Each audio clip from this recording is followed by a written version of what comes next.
maybe the only one of the invited stakeholders. We also have tonight also Jennifer Stark and Candace Lee from Avison Young, our project management team. We also have guests tonight, Doug Seiler and Bill Collins from Seiler and Drury, the architectural firm that's been contracted to do our master plan for Patterson Farm. So I think that's the introductions. I'll put the agenda, if I can share that now.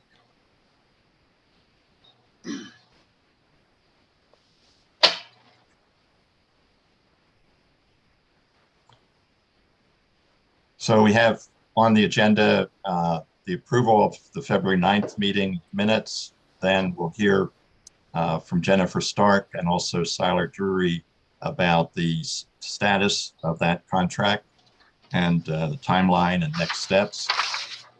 Also, Ron Schmidt, our subcommittee chair for community outreach and engagement, on the status of some things we're working on there.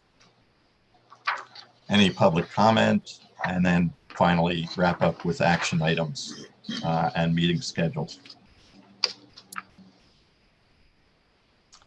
So first order, Bet, is the minutes from February 9th. I think everybody should have seen them. Any further comments or anything? No. Fred, just a point of order, I'll be abstaining because I was not present. Okay. Do you need a motion to approve, Fred? Yes. I'll make the motion. And John is seconding. Seconded. John? Yep. John Mohan. Second. Was any other discussion or questions or comments? I can't see everybody at once, so just chime in if you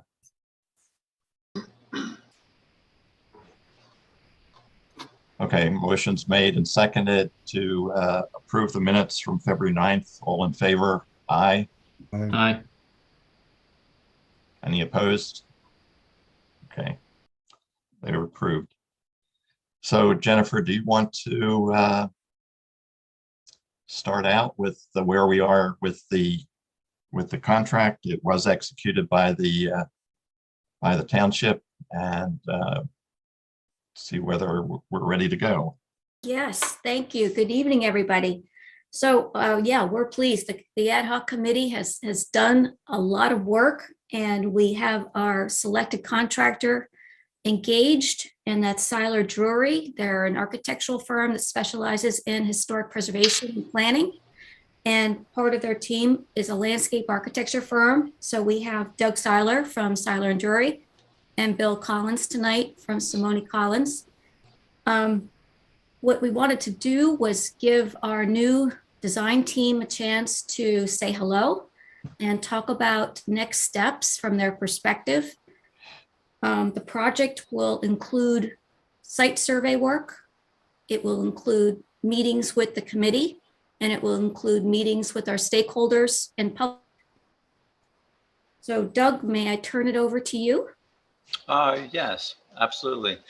First of all, I'm delighted to be here, and I imagine I am speaking for Bill also, that he's delighted to be here. Very interesting site, very interesting project. 2 farmsteads for the price of 1 is pretty extraordinary.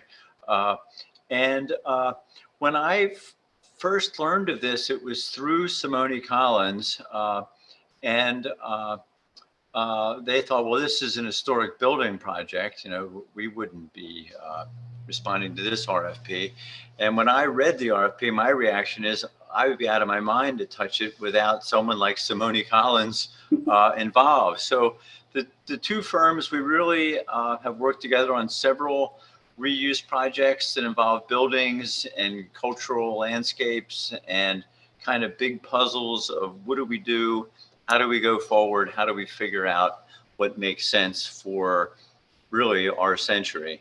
And there's a couple of the parks we just completed and a couple we're working on that I think are quite good prototypes for what we're talking about here. I'm the bricks and mortar guy. The buildings are what I'm excited about, but I know that how they fit into the landscape and the answer of how you reuse the buildings is going to very much go with how is the site used. And I think the answer to that is how does the site fit into your broader community? And from our discussions with Bill and his firm, somewhere along there, we suggested bringing in I guess it's an economist, really. It's a forward planning who's a kind of a cost analysis planner that Simone Collins has used a few times. And they will be working with us to, I kind of have, I assume you all have read our RFPs, but on the Mermaid Lake Park project, for instance, it was obvious that the whole framework came from what's the social economic trends, the demographic trends, and the types of studies that Todd Poole with forward planning does. So we really have a three-legged team where I'll be on bricks and mortar buildings, Bill will be on site, and Todd Poole is on the sort of bigger macroeconomic side, and we'll all work together under Seiler Drury as your prime consultant.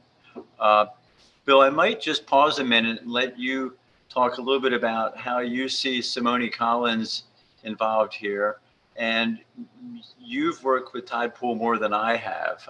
I've watched them under your firm's sort of tutelage. Maybe you might want to comment about that. Sure. And I'll pause for a moment. Thanks.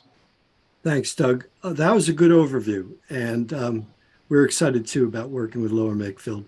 I've lived in Bucks County since '83. I live in Solebury, so I'm your neighbor. We do a lot of historic landscapes.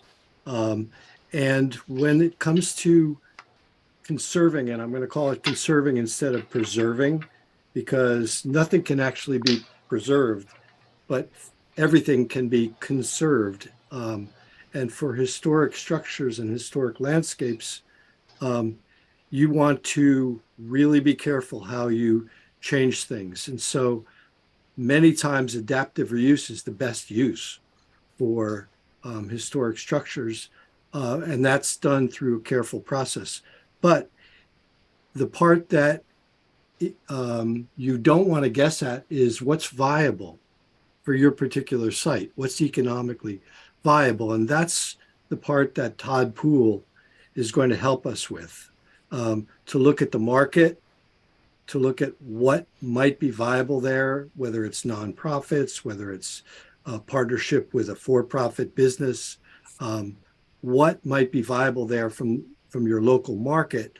And then Doug and I can look at those potential uses and see how they might fit on the site or in your structures, or if there's additions, appendix needed, if you need new site features, if there's water, if there's sewer that would be needed for those kinds of things. We look at the broad picture at a master plan level, and using the financial analysis that Doug Poole creates. If you don't, you're really guessing. And this way, we're systematically trying to target and narrow down the options about what might be viable. Is it a wedding venue? There's a lot of ideas that might be viable, but Todd's going to put you in context of the economy that surrounds this site. And Doug, if that's good enough for now, No, I think I'd be it happy is, to Bill. answer any specific questions. Great. So I think the next sort of observation that we made just in speaking with the steering committee and your firm, Jennifer, on getting to this point is how interactive and publicly transparent we're anticipating this project to be. There was quite a bit of discussion with us on sort of vetting our proposal on how many public meetings. It's been a while since we wrote this proposal, and I find my mind's not as able to remember all the fine details as it used to. But my general impression is we're going to be quite public early on, such as I noticed this meeting's a public meeting, it's recorded. This is really, we weren't considering this the kickoff meeting. I assume our actual client is the township or some special steering committee that will be set up. Maybe you might comment on that, Jennifer, but our point is we are going to, from these open discussions and working with this group, which I find quite fascinating. I'll talk about that in a sec. And whoever the ultimate core steering committee is that we interact with on a daily basis, I'm expecting to learn a lot from all those conversations, in addition to outright boots on the ground studying the buildings. Our proposal is pretty intense on the buildings. We expect to draw them all carefully. I'd like to start on that fairly soon. We've been mobilizing internally in the office for that to happen probably in a few weeks for us.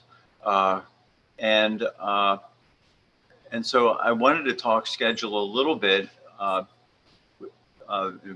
This was somewhat of a short notice meeting for us tonight, but I don't know if there's an expectation for when an actual on the site with Todd, with Bill, with each of our teams, with as many of you as makes sense, and when that is. But I thought maybe we talk about that some tonight as well, Jennifer.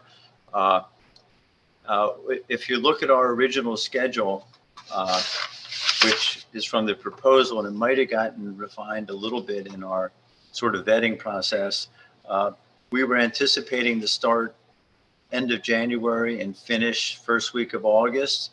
If you take that timeline and slide it to 5 or 6 weeks to where we are today, that puts us in mid-September.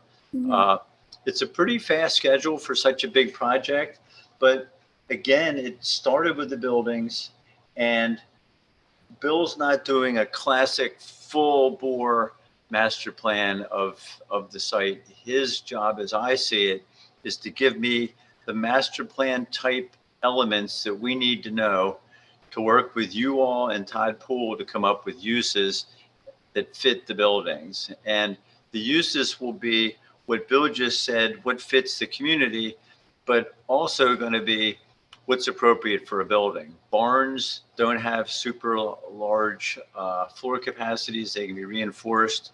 You know, the Satterwhite farmhouse has some physical limitations, and the Patterson farmhouse is occupied with a pretty successful tenant that I think's an important part of the overall use. So each building is going to be its own little analysis. And maybe I'll pause there, and if you want to chime in, Jennifer, on your views on schedule and kicking off, and you know how we interact with the ad hoc committee, who I never did tell you. Let me just say one last thing before I completely hand it over. The other thing I observed from this whole process is the ad hoc committee report, your 2022 report, and the amount of information in there and the amount of thought that's gone into it, and just watching the little bits that I've seen is pretty extraordinary, really. I think it's somewhat unique, Bill. I don't know if you want to comment on that, but it's unlike some clients you go to and they think we go into an ivory tower and somehow we pop out with solutions. And the more engaged our client group is, the better in my mind. But do you want to comment on your initial observations on that, Bill? And then we'll let Jennifer say a few things about schedule and timing. Sure. We promised, Jennifer, we're going to let you speak, okay? But I have to speak first. So what struck us was the soil, frankly, that it's a gold mine in soil. The legacy for this part of the county, you know it as well as anybody, but you have it where many other people have it under their townhouses. This site has it for growing, hopefully for forever. And while you don't have to use it all for farming, there may be mixed uses on this site. The idea of keeping that soil fertile and keeping it in use is a really big idea for us. And so we don't have any answers right now, but we want to help you look at that, because the ability to grow and the ability to grow multiple crops, multiple seasons in the best soil is very limited now in Bucks County. So that's what struck us. That's your legacy that you've been able to conserve. And we think that if you're looking at multiple uses, some income generating beyond the production of agricultural products, we think that you have a chance for a good mix on this site. I'll leave it at that, Doug. Great. So Jennifer, why don't you sort of guide us a little bit on schedule, timing? How do we launch this? My team's chomping at the bit. Bill's always busy. His schedule's busy, so I don't know how soon he can jump on it. But I was thinking, a month from now, but it could be surveying starts sooner on my end because I'm able to.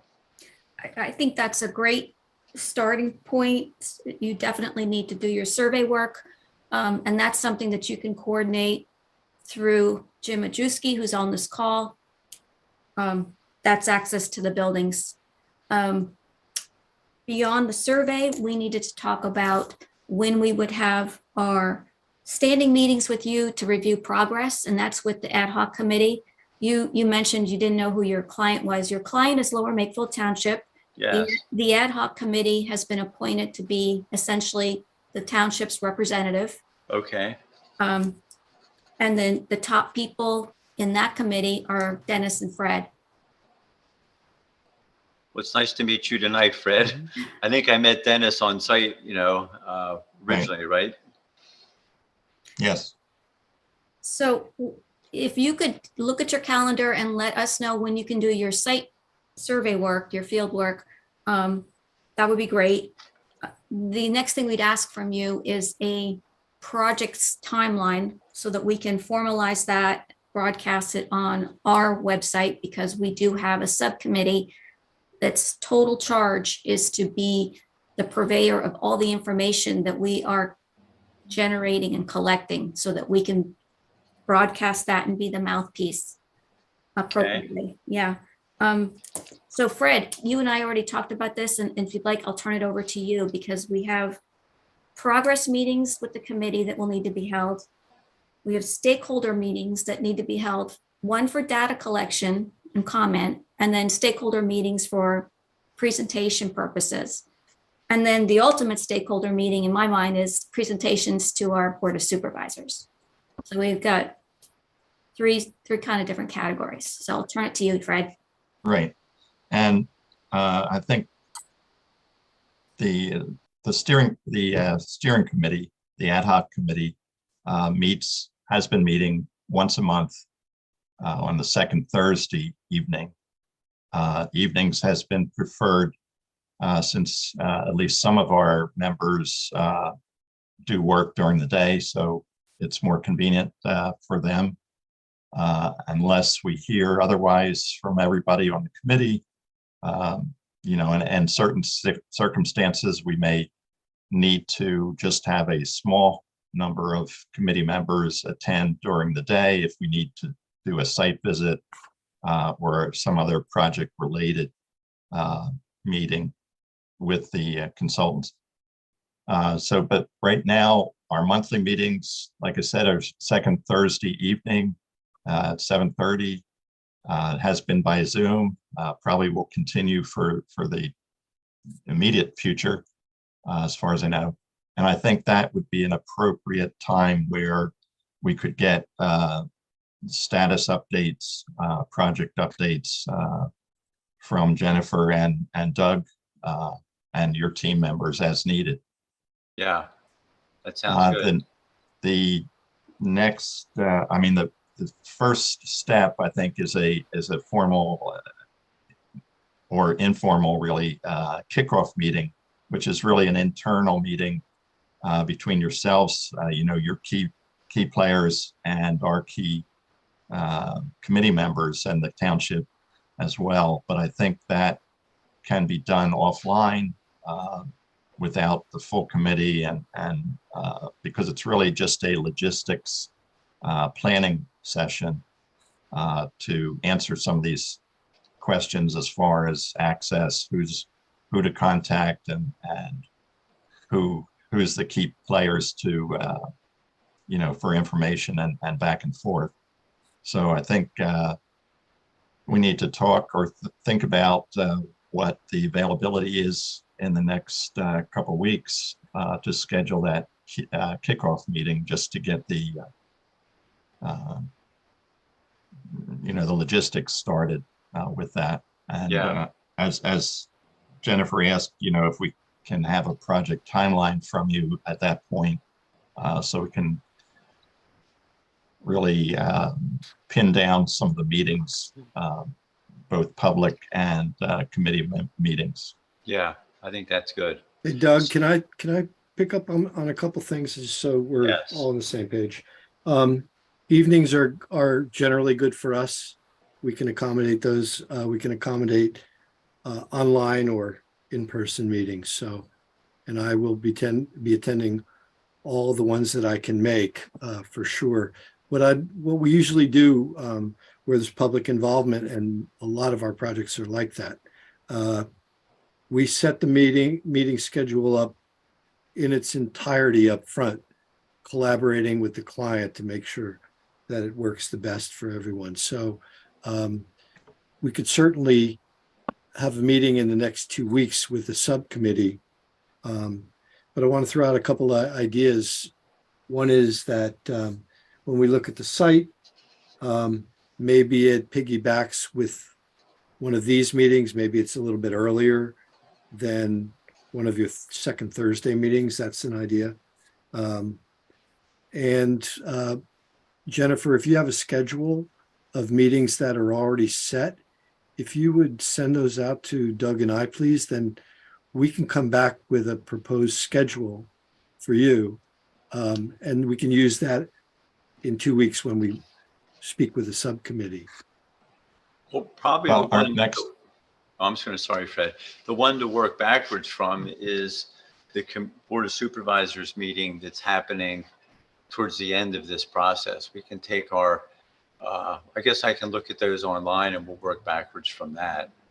But I was wondering if you all might have had that final public meeting as a sort of a target date that you're starting to have in your minds that Bill and I then work backwards from.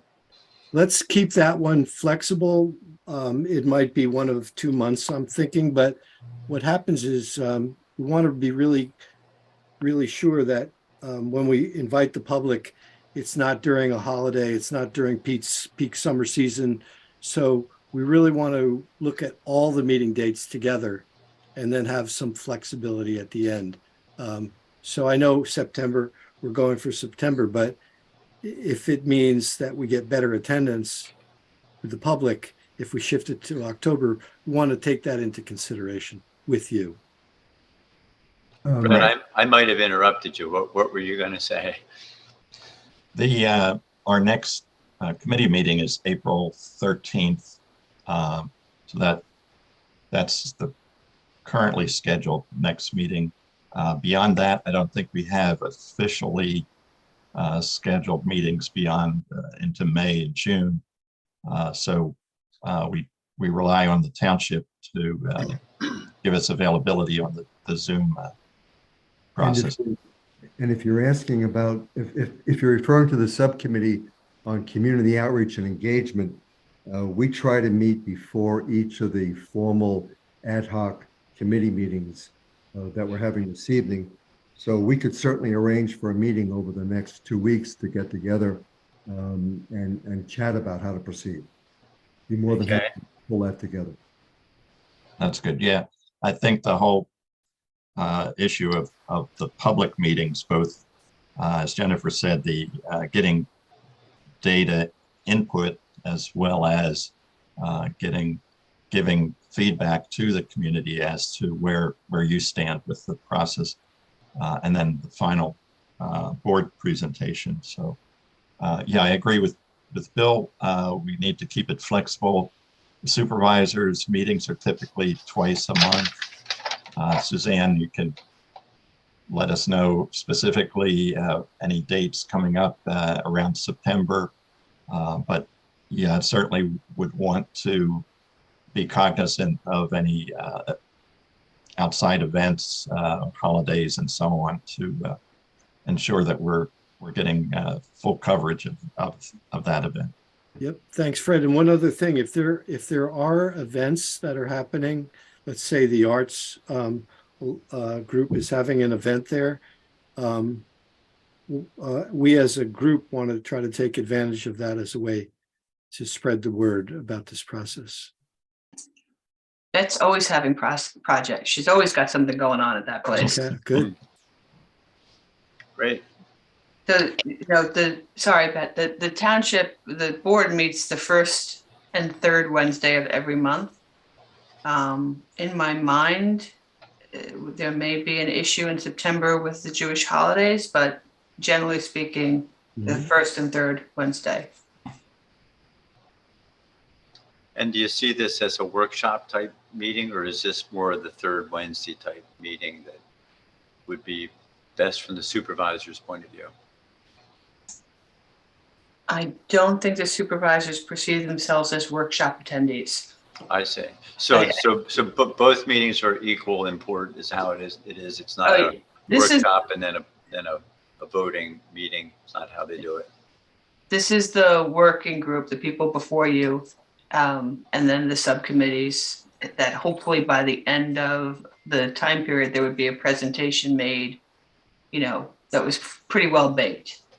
Would it mean that you would decide, building A is X going forward, but with strong recommendations for how to proceed? Okay.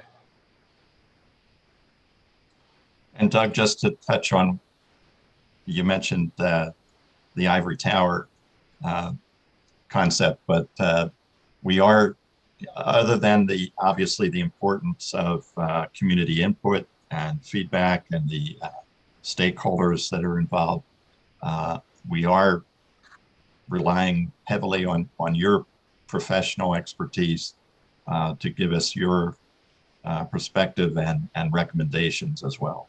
Great. I'm told there are no Jewish holidays that conflict with board meetings this September, so we should be good. Great.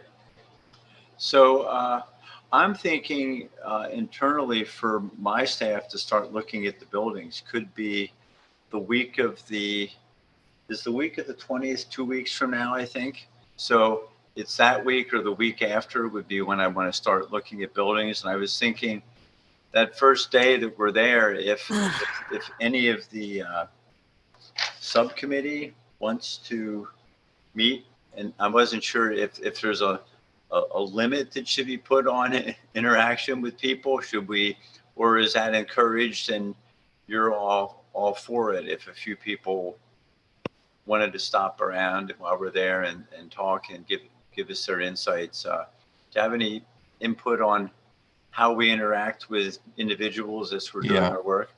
I think, as Jennifer mentioned, Dennis is the chair and I'm vice chair, as necessary to fill in when he's not available. But for any on-site visits and similar discussions with you, we just have to be cognizant that since our committee is 7 members, if there's a quorum present, 4 or more, then it's considered an official public meeting. Or if unless there's it's just a situation where there's no decisions being made, for example, or no policies or actual direction being given, then it's possible that Suzanne can guide me or Jim. I'll save you, Fred, because I thought I heard the question a little bit differently. I think I heard stomp around, right? We have to be ever mindful that it's an active farm, and that many of the buildings are not really in the kind of condition that we want multiple people or certainly the public there. So any kind of visits that you want to do, you could coordinate through Jim. I see you trying to be quiet, Jim, but your mic is off. So speak up. It's on. Yeah, that's what I'm saying. Speak up. Yeah, and we can coordinate any meeting you'd like. We could have the buildings unlocked, go through, take a little tour, sort of like we did when we had the pre-bid meeting. Yes. And you guys can go ahead and get started on your work. Yeah. Anytime, just let us know 4 or 5 days in advance so we can make sure the proper people are there to help guide you through. Sure. So Bill, I'm thinking that I do want to spend some time on the site with you, but it could be that we, the architects, get in, we start to spend time with these buildings, start to get them drawn, photographed, and during one of those trips, you just join up with us, and maybe we talk about site issues, but it'll be several trips from our point of view, Jim, and for several hours at a time. So you'll almost need to trust us with our safety equipment and judgment, and that we can, walk around and measure these buildings, or else you'll just be spending a lot of time standing looking at us, which you're more than welcome to do, but Doug it's a lot of time. Doug and Jim, when you work out a schedule, please check in with me. We have youth classes, and we don't like people without child clearances stomping through the building. Oh, yeah. So we can work around that. As Suzanne said, we're pretty busy, pretty much. So just work with me on it, please. Will do. Yeah, and I wasn't planning on watching over your shoulder the entire time. Just Yeah, unlocking I the building, figured. sort of Yeah, giving you the that's lay of the perfect. land, and then locking it up later. Because we'll say, hey, today we're going to do these few buildings, and next time we'll do these. So, it'll be something like that. Perfect. All right. So, Bill, I think you and I will put together a draft schedule. Sounds good. And I know that I will make it work to be out there with you. And the last thing I want to say is now we need to reach out and get Todd Poole to figure out where he's going to fit into the schedule. And we want to give him as much time. He doesn't have to start as early as the architects, but we want to get him engaged. Exactly. Well, it's a pleasure to meet you all. I'm looking forward to engaging this process and learning what the mystery result's going to be, because as Bill said, we don't have answers yet. We just have enthusiasm and respect for the site. Same here. Glad to have you on board. Congratulations and welcome. Great. Thank you, Fred.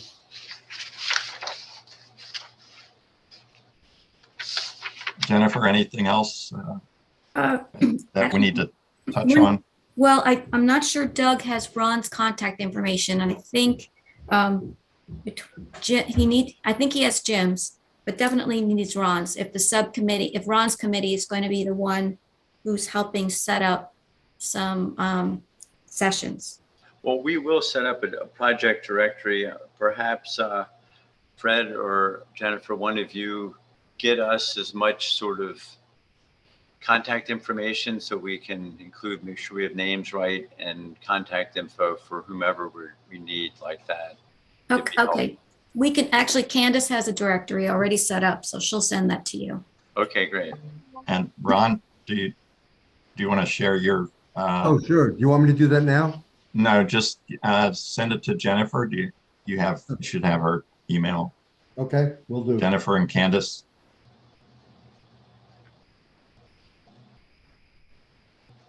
Thanks. Sure.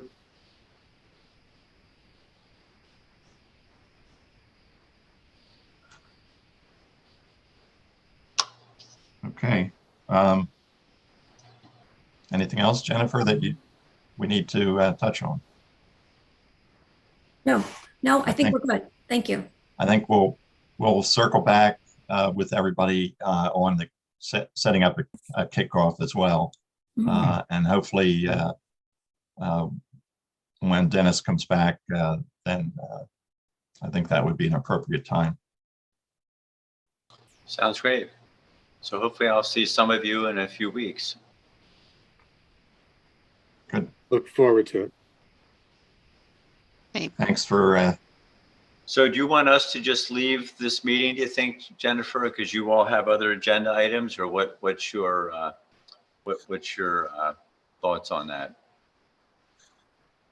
You're welcome to listen in if you want, if you care to, but otherwise, you're welcome to leave as well. If not. Good. If you think it'll teach me about what's going on up there, I'll stay on and listen. I think you just stay on. I'll do it. Okay. I wasn't trying to get out of here. I just was trying to be respectful of your process. No, you're welcome. We're not going to talk about you.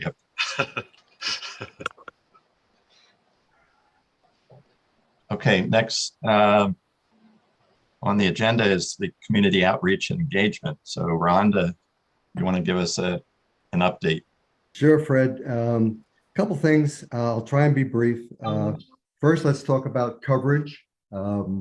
As a result of letting the contract to sell a brewery. Chris English did a story. He did attend the meeting where the decision was made on letting the contract. He posted on March 2nd in the Bucks County Herald.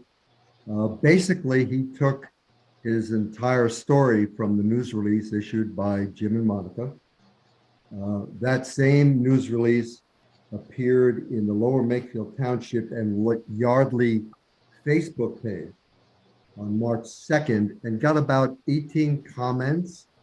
Most of the comments, they seem to pick up on the whole soil question because Dan was reserving his vote on that issue. So that kind of got some chatter in the Facebook page. Probably of greater significance is the most recent report. Bucks County Courier-Times, J.D. Mullane, who's been around for a long time in the media, and the lifestyle section, Philly Burbs, on the 9th. The headline was, "What will become of Lower Makefield Patterson Farm? Review underway." And they had a lot of quotes from both Jim Donadone and our township executive director, David Kratzman. And I'd ask Jim, do you want to comment on that? Because you basically did the interview. Yeah, Chris English, or not Chris English, J.D. Mullane stopped in the township building and spoke to me, and then later followed up, spoke to our new township manager, Dave Kratzer, and myself, and got some quotes. And I know some of the information he got from Donadone, as always, isn't maybe quite accurate. We've never kicked the farmer out of the barns. They've been using the barns primarily for sort of outside storage. They store all their equipment on their main farm, Charland Farm on Stony Hill Road, because they not only farm our parcel, but they farm parcels throughout Bucks County. So that's their base of operation. They have discussed with Dennis Stedman, as a matter of fact, possibly would they be interested in using some of the barns, but that's not something that we've locked them out or anything like that. And I know that they have also raised the question of, like, are we planning to put a shopping center there? And the response to that was no. And I think the last quote in that story was, it's not going to be a Wawa. And I think I can pretty sure about that. It's not going to be a Sheetz either. But that's why we're going through this process to figure out what would work to preserve the heritage of the farm, the buildings, and also make the whole thing sustainable for the future. Thanks, Jim. Any questions of Jim on that? Otherwise, I'll report on the subcommittee meeting on March 7th. Any questions of Jim? If I could just ask one, Jim, will we be able to, as part of a database of some sort, and you might teach us where to look to find the chatter, but the fact that this much chatter is going on and the places where it's been happening is pretty intriguing. I don't know what you think, Bill, but I'd certainly like to read this and see it. Do you keep it somewhere, or do you want to just give me links and we can track it ourselves, or what are your thoughts to bring us up to speed with you all? I could send you that information. That sounds great. Thanks. So on March 7th, we had our subcommittee meeting, the Community Outreach and Engagement. Talked about a couple things. One, we want to develop a Q&A document for the committee's use, the ad hoc committee's use, and also translate that into a more formal document, an FAQ to be published on the Patterson Farm website. You know, we're looking at this as a way to get us all focused on the same key messages so that all the committee members and everybody associated with this project is talking from the same hymnal. So we're going to start moving forward with that as a subcommittee. I'm developing some of the Qs. We're going to have the team develop some of the As on that. And hopefully over the next several weeks, we can move that forward. We also reviewed our key audiences, and the one we kicked around at the subcommittee meeting was the neighbors. And we discussed our role in reaching out as a subcommittee to them. But Jim Majewski suggested that you guys, Cellar Drury and the rest of your team, could probably really help us in reaching out to the neighbors that are near the Patterson Farm property and educate them as to what's going on in terms of this project. So I hope that when we get together over the next several weeks, we can begin to discuss that kind of process of doing that. Yes, good point. It's Okay. really Todd Poole's domain, don't you think, Bill? I mean, it's if we read his RFP, there's a lot of that type of communication. He's literally, I think, specifically speaking with different people, businesses, groups to help guide him to be able to comment on what makes sense. So I think we need to get Todd on board right away, Bill, as far as we do finding this. In terms of, I would like to, when we look at the schedule, I'd also like to revisit the scope for all the firms, because I forget if did we say we were going to do an online survey? That's one of the tools we use sometimes for projects, public projects. That's a way to reach everyone in the township. Reaching the neighbors, there's a couple different methods. And I definitely want to talk to the committee, and Ron, if you're leading that, I definitely want to talk to you before we did anything. There's ways that you can reach them at different stages. Okay.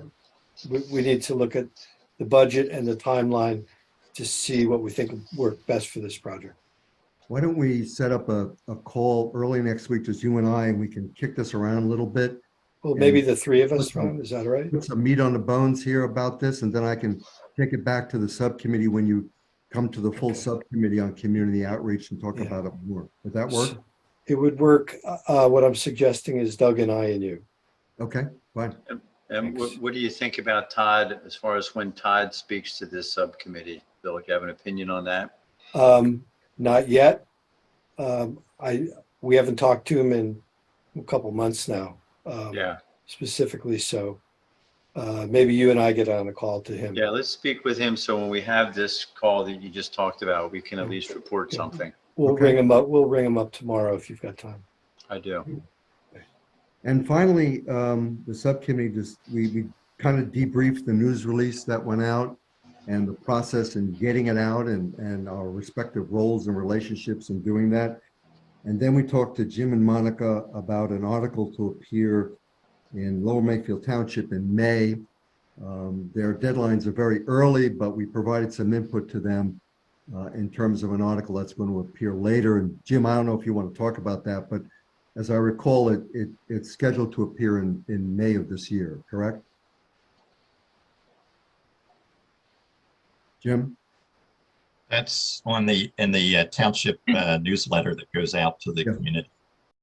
Yes. Yeah, I think Jim might have stepped, oh, he's back. Jim, you want to talk about the timing of the newsletter? Yeah, I believe it goes out around May 4th. Okay.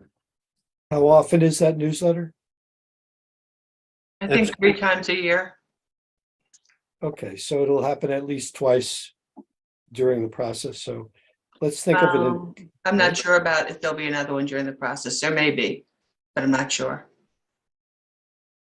We've done one already this year, so. Well, And I if guess we I- can know the dates, then we can think about it in a larger picture rather than, I mean, certainly the first one's important, but there might be a second one too. I Yeah. think on the Suzanne's point is the second one might be after we have our final public supervisors meeting. So, Might be. so this might be, this is an early one. Like, I think that's why we're bringing it up, is that May 4th probably has a print date or a, what do you call it, a copy deadline date that's pretty early. It's already gone. Yeah. So it's going to be, I mean, I don't mean to characterize it this way, but it'll be a little bit of old news, quite frankly, if it appears in May. And where we are now, the story now is going to be a lot different by May, I would think. Yeah. And That's just what to it give is. everyone the schedule, content for the next newsletter is due June 3rd, so that it could be out around the beginning of August. Okay. That's good. And just to complete my report, we also talked about, development of key message points and having it shared by everybody on the ad hoc committee and keeping everybody, again, in the same hymnal, speaking out of the same, with the same messages. So we need to refine that, obviously, and need to get a lot of input on that. And I'm looking forward to working with some of the folks here with Cellar Jury and others to help us refine those key messages. Excellent. And just to follow up on that, Ron, as Doug or Bill were talking about an online survey or contacting neighbors and other residents and so on at news releases and the like. Obviously, the township is the owner and manager for any public communications to the community. So, we rely on Jim and the supervisors and the township manager for controlling anything that goes out.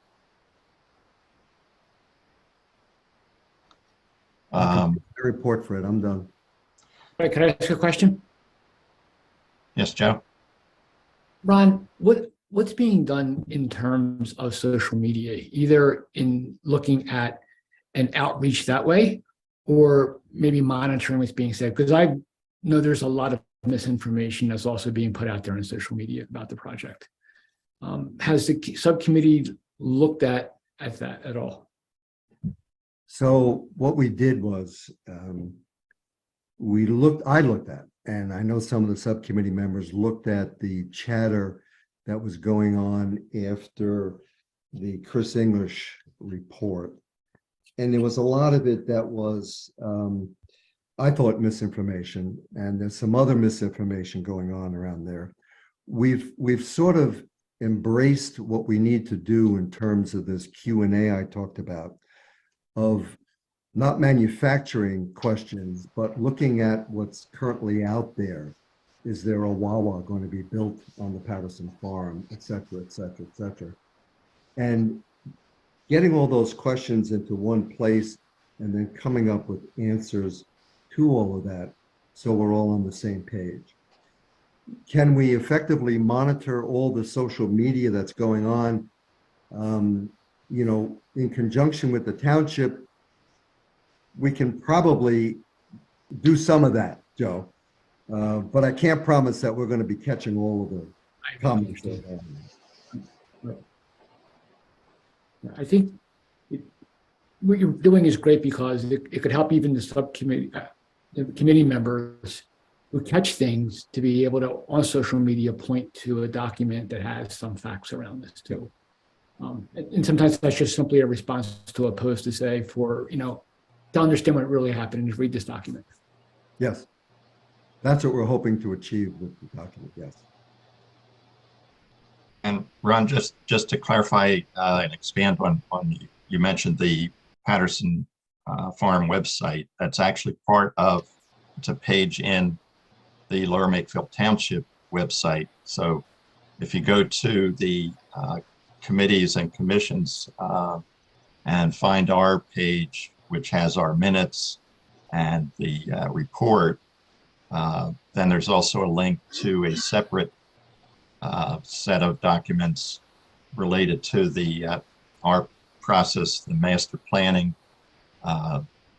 the project management proposal from Avison Young, and other background documents on where we are now. And that's one thing that we'll, in conjunction with the township, continue to input more documents on that page, and that will be the central location for information that we'll try to direct people to as well. Yeah, Fred, and with Jim and Monica's help, in fact, they're doing it. They're getting a lot of things published on that website. I would love, though, if possible, and perhaps look to Cellar Drury and others to create an echo chamber for some of those documents. We have it on the Lower Makefield Township website, but I don't know how many people are really accessing that and looking at it and absorbing it. I'd like to make an echo chamber and get a lot larger distribution for some of those materials. And maybe that's some of the things we can begin to discuss as we get together and discuss how we can do better community outreach. Yeah, if I could just tout Simone Collins' horn a little bit here. We are doing a project for Montgomery County. It's a trail junction building where the Chester County Trail is joining the Schuylkill River Trail. And there's a historic building that's going to be repurposed to be a bit of a trailhead. And we brought Simone in because, again, it's how do we design a building if we don't understand the site?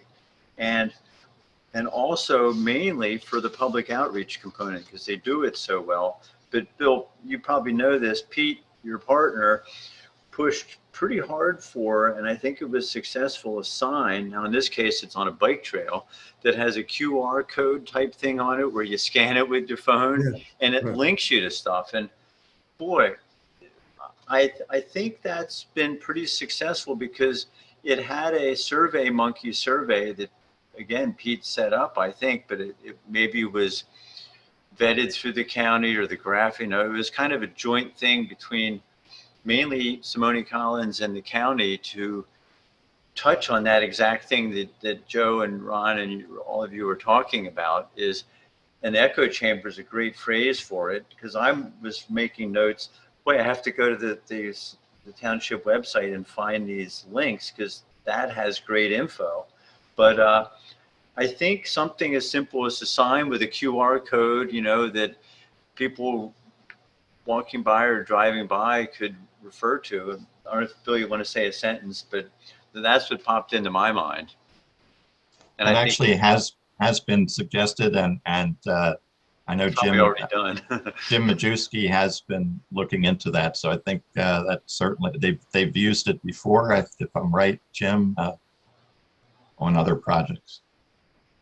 Yeah, I like that. I was slow to come around to QR codes, but now I love them. And this one had a survey associated with it, which kind of could also equally have links to the Q&A, you know, because the Q&A strikes me as a pretty good idea. There are two different things. Sorry, excuse me, Jim. I was speaking about the survey, and the QR code is like, you know, your telephone number to the survey, but you can do that to the information. Usually the surveys are to solicit information and not to give it. But one of the best things for your project is the facts from your experts. When you display those and put those out on whatever media you have, that's really the power, because it helps stop the rumor mill. Doesn't stop it completely, but it helps. So what I was suggesting was that we look at our scope again in terms of how a survey might be done. I think that's a good idea. You know, we have a best practice. Monica did this with Parks and Rec, and they developed a survey. Was well received by the community. I mean, there was some detractors because it wasn't scientifically designed, but it wasn't meant to be a scientific document. It was meant to gain input. And it really formed the basis of a lot of initiatives that they took. So we have a really good best practice that we might want to implement on this project as well. If you've already used a system, then we'd want to talk to you about that, because you're already familiar with it. And the whole idea of a scientific survey, basically, you know, that was the old days when everybody had a landline phone and you could link it to a property and you could get a real close idea of who you're working with. But now, you know, cell phones don't work for surveys, and these other online surveys they're good, and we can sort, we can design it so we know where people are logging in from. People can't log in twice. We know if they're from the township or not. So there's a lot of things we can do with these surveys. So let's investigate that. Sure. Let's put it on a to-do list. Absolutely. Okay, anything else on that? No, thank you, Fred. Thank you, Ron, for taking this on. Appreciate it. Sure. I just noticed Kevin Gallen, one of our other invited stakeholders, has joined us at some point. Sorry, Kevin, I didn't introduce you before. I just noticed that you were there. That's okay. I joined late. I was having dinner between meetings. Okay. Thank you. Glad you're here. So our next agenda item is public comment. If the administrator has anybody online. Yes, give me 1 second. I'm going to send her in.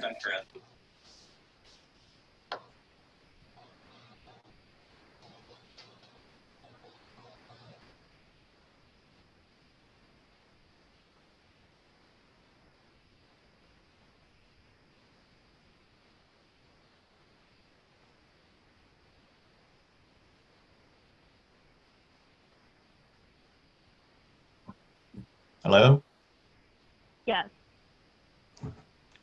Hi, can you just identify yourself and where you're from? Hi, my name is Kathleen Herco, and I live at 1450 Dolington Road in Yardley. And I just wanted to, I've been following the meetings, and I just wanted to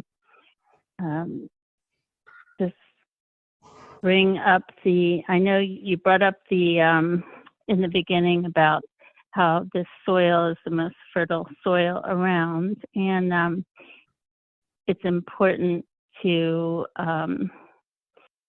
save as many farms as we can. We're losing farms all over Bucks County, and we also need to recognize that the family that farms all of these farms is very important to our town and to Bucks County, and we just need to recognize them. The farm is really important to all the residents of Lower Makefield, although they may not be, listening to the meetings or calling in. The farm's really an important place, and I would hope that in the plan, they would take into account that many of the residents would like to enjoy the farm with the farmer's permission, of course, maybe hold community events there, maybe learn about farming and agriculture. It's just something that is going away all over the country, and it's just, we have a gem here, and we just need to keep that in mind moving forward, that the residents would really like to be a part of this. And I think that I almost think that they won't pay attention until it's too late. So we do need to engage the residents and get their opinions on what they'd like to see there and keep it part of the community.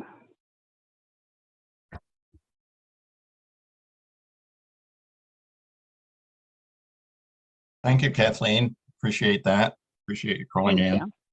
Thank you. And just to reemphasize, I think we've said it most of the meetings. Dennis has certainly made it clear. There is nothing at all that we're even considering that would eliminate or change or minimize the current farming that's done there. That's basically off the table. The farming tenant has been there for a number of years. They have an ongoing contract with the lease agreement with the township. So there's nothing that we're doing or looking at that would change that. There's the land itself. The bulk of the property is preserved for farming, for agriculture. So there's nothing that we're looking at or doing or even considering that would change that going forward.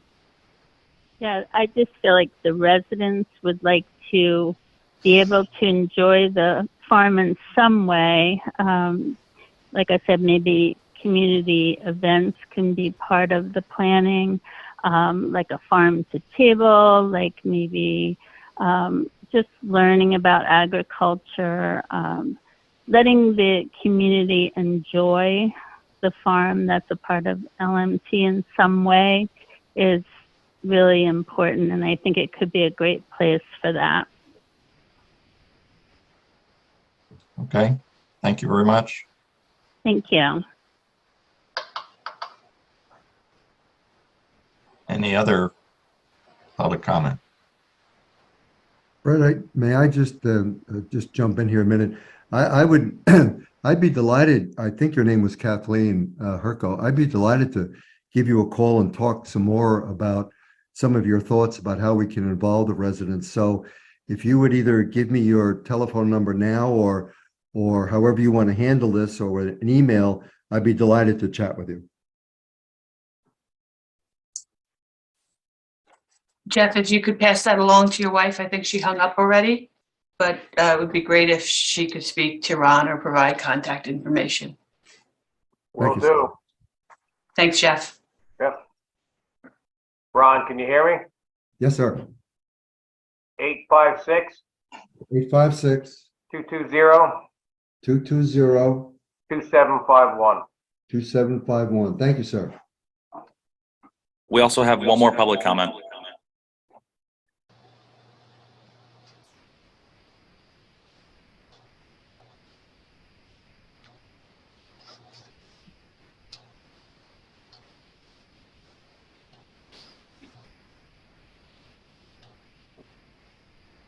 Hello? Hello? Yes, can you just identify yourself and where you're from? Sure, it's Donna Bone from Langhorne.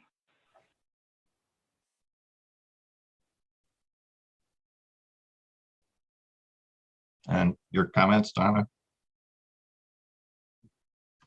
Yeah, I'm just calling to echo what Kathy Herco said, and it's nice to hear the planners talking about the quality of the soil because that is so important to what is done there. The importance of that soil is certainly enough that it warrants a conservation easement on the remaining 38 acres that are not protected. And I'd like the committee to consider that, get in touch with Doug Wolfgang at the State Farmland Preservation Office.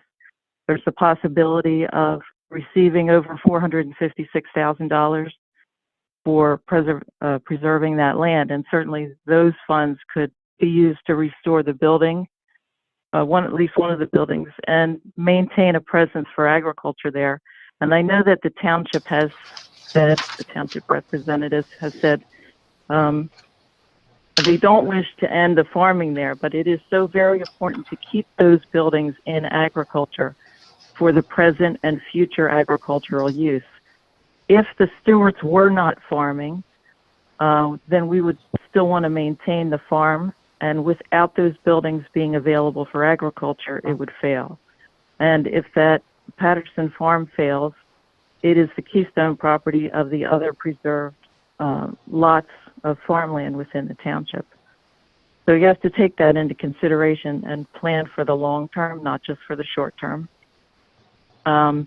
And something that has not really been expressed in these meetings is that it is within the agricultural security area in the township. That's a designated area specifically for farming and not to be encumbered by other types of uses that would conflict. So that will be very, very important going forward. And I thank you for considering the comments. And Patterson Farm Preservation Group is very involved, very interested. We're happy to disseminate information if it is correct. But to hear that I was disparaged for making a comment that the farmers were locked out of the barns when they are in fact padlocked out of the barn, that's very disappointing because we are an active group. We want to help this township have a good success on Patterson Farm, and it is an iconic property. We want the best for it, and we are here to support that. Thank you, Donna. Any further comments?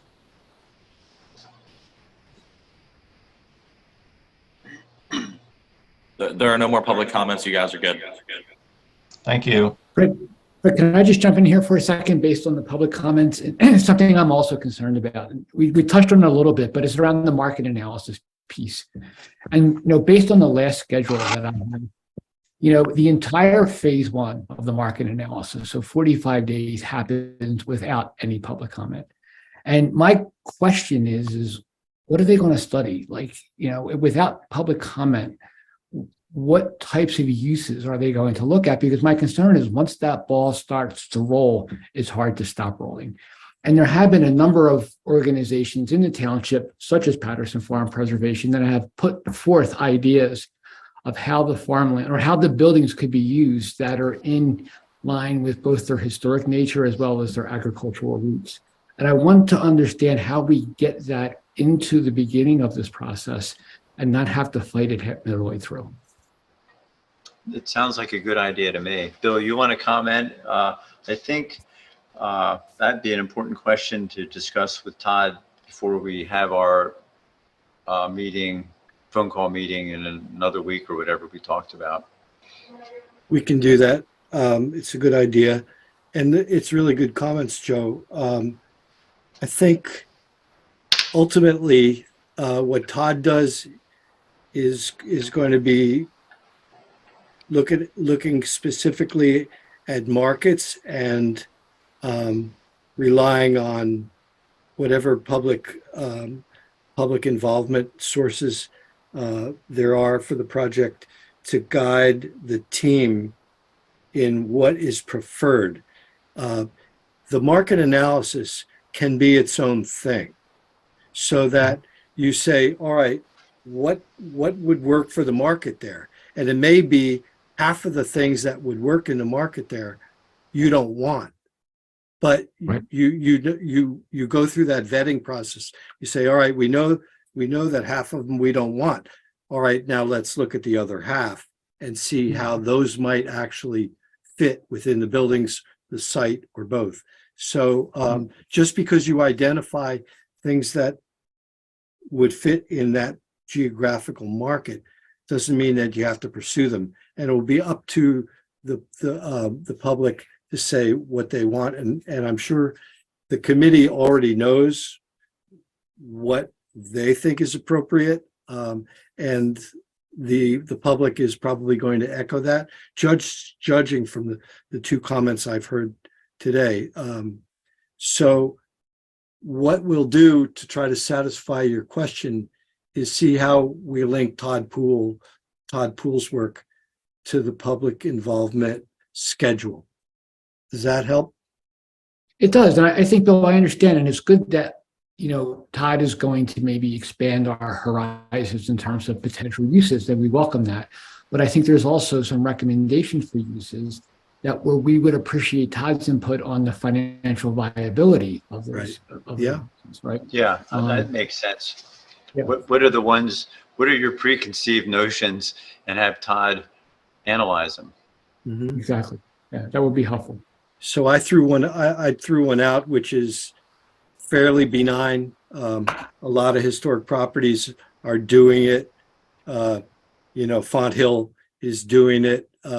It's a way to make income with social gatherings. It might be appropriate for this and not encroach into the prime soil and farming areas. So there may be compatibilities between bringing in real income that's not related to food production, and having both uses compatible.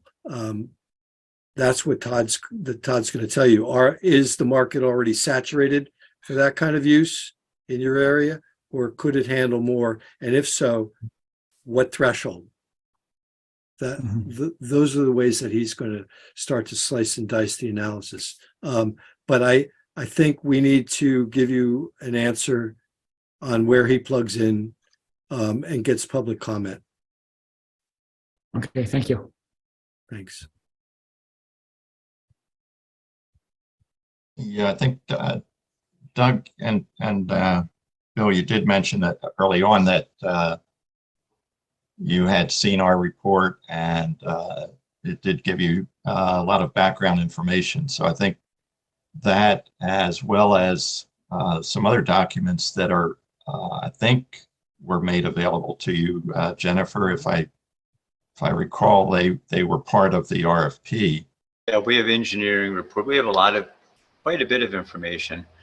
We might review that information with you, Jennifer, and make sure we have it all. And I think we can look at the township site as well and see what's on that website you mentioned. And right now, I don't know that it's much more than what you already have available, but we'll see what else we may be able to share with you.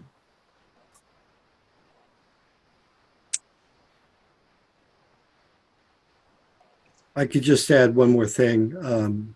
Goes to what Joe was saying, and some of the folks speaking publicly. A lot of these open spaces want to share agriculture with some level of recreation, and so how does the public get close to the agriculture? How does the public see the different aspects of the site? A lot of cases, it's a perimeter trail that takes up, what might be, if it's a perimeter trail, it might be within the public right of way for some of it, and not encroaching into the active agricultural areas. So that's something we're going to want to see if the township is interested in looking at, and if there's those kinds of uses that are dedicated to open public recreation, then there are sources of funding for that at the state level, and we'll see if that's one of the uses that you think is compatible with the agriculture. Yeah, obviously the current tenants that have been farming it for some time now and have an ongoing lease agreement are key stakeholders in this. I know Dennis has personally talked with the stewards to get some feedback and input from them. So it's certainly essential that that we get together at some point or somehow with them directly to get their direct input as to what they feel they need and what would be appropriate or not in their perspective, and then work from that as well. Obviously, people do need to understand it's it's an ongoing enterprise involving in some cases some pretty heavy equipment. They don't want people wandering around in the wrong place. And the township itself has an ongoing industrial process there as well with the leaf mulching production. So, you have to balance the need for residents to enjoy the property within the limits that understanding that it's an industrial operation. I almost have It's to just not mention. it's not an open it's not a open space. It's not a park. There's things going yeah. on. Yes. So I just have to mention the Norristown Farm Park, which is in my backyard, and I've spent a lot of time there. But it's to me, and I don't work at the same level that you do, Bill, but it's a bit of a prototype for this passive recreation around the edges of farmed fields, which incidentally, East Norton township property abuts it, and they use a portion of the farm park for their composting function. So if you all aren't familiar with it, just to sort of build the common vocabulary between us and you all, I would be curious to know what you all think of the Norristown Farm Park and how it works and how it's experienced. They do have a Friends of group. I was on the board for a little while, called Farm Park Preservation Association. And there's, it's a county park. It's state owned. And I think because it's a county park, which again might make it not directly relate to what could happen here, it's pretty well policed, for lack of a better word. There's park rangers, there's staff that's dedicated to the sort of public experience. That might mean it's hard to translate it, but it sure is a good example of passive recreational experience where you can walk and see the corn growing as it gets taller. It's pretty fantastic. So I just recommend people look at it and at least tell me what you think of it. It would help me. It's one of my favorite places. Thanks, Doug. Any other comments? Any other questions, comments, discussion? I think the last item is action items, assignments, meeting schedule. So between Beth, our secretary, and Jennifer, if you could summarize anything specific that we need to be doing in the next couple of weeks. Jennifer, I'll give it a start. See if I miss anything, you'll let me know. There's going to be a subcommittee within the next 2 weeks to talk about logistics with executing the contract, and that Cellar Brewery anticipates being out on site the week of the 20th or 27th to start looking at the buildings. Lots of other things. Jim is going to send Doug some articles about all of the stuff that Ron Schmid mentioned, and Ron is going to meet with Cellar Brewery ahead of the next subcommittee on communications meeting to get some orientation and talk about some strategies. That's what I've got. What else do you have, Jennifer? The only thing I can think to add to that is that Cellar Brewery will be preparing a schedule probably after they meet with Ron next week, so they're a little more informed. And Jim I don't know if Katie needs to provide the township availability for the next forecast till the through September, just so we can see dates that are open. Yeah, no problem. I think the committee kind of set on Thursday as a good date. I do The too. second Thursday of the month. So I think if we stick with that, that would work out quite well. Thanks. Will Bill and I be copied on these minutes? Or can we be, so I can remember, are minutes kept of this meeting? Yes. Or is it just publicly recorded? Okay. Both. Well, they Excellent. are kept, but they won't be public for a month. So if you're relying on them to know next steps, you're going to have a little bit of a delay. Okay. Well, I'm relying on my notes right now. Thanks for that reminder. Jennifer, do you get, do you see the minutes? Are you copied on them? Is Avison Young in your distribution list? Katie does the distribution and Janelle does them. So I can ask if you can be included, Jennifer. Yeah, thank you. Because I don't think we are. We don't vote on them, obviously. So that might be why we weren't thought of. And we can certainly send out the draft meeting minutes before they're published, just so you have a good idea of what was said. And this will be published on YouTube tomorrow, so you can experience the whole 90 minutes again if you like. You can watch it right now. You can go on YouTube tonight. No, you can wait.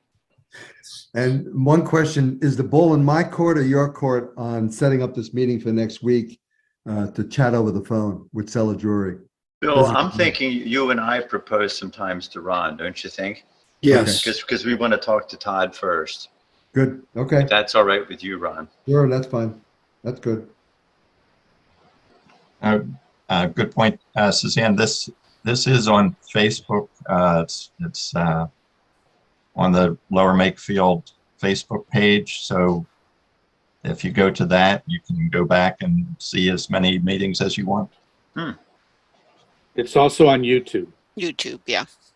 I think what Fred was saying was that if you go to YouTube's and then go to Lower Makefield's page, you can watch it over and over again. I don't know that you can watch it over and over again on Facebook. Okay, I don't know how far back it goes. Yes, you actually can watch it on Facebook. We're all living and learning. It's like a Ted Lasso moment.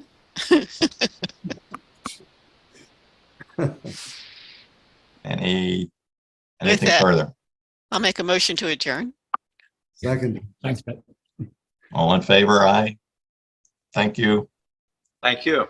Thanks, everyone. Nice meeting you. Good night. Bye, everybody. Good night. Yeah. Right.